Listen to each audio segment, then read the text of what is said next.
NetMirror honest review. So is it legit or a trap? Let's find out. So, NetMirror claims to mirror premium streaming platforms like Netflix, Hulu, and Disney Plus for free by using peer-to-peer sharing.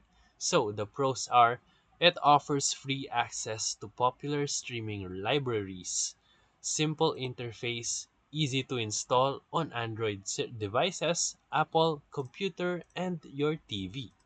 The cons are huge privacy concerns, mirrors copyrighted content illegally, high risk of malware or spyware from unverified sources, so make sure to download it from trusted sources.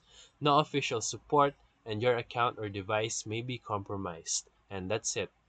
Oh, for final verdict, NetMirror is not recommended for safe streaming.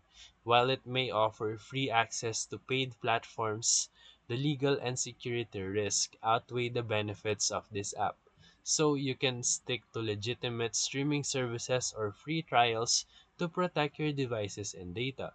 But if you have no choice, you can try this from the trusted sources. And that's it. So if this video helped you, make sure to like and subscribe. Thank you for watching.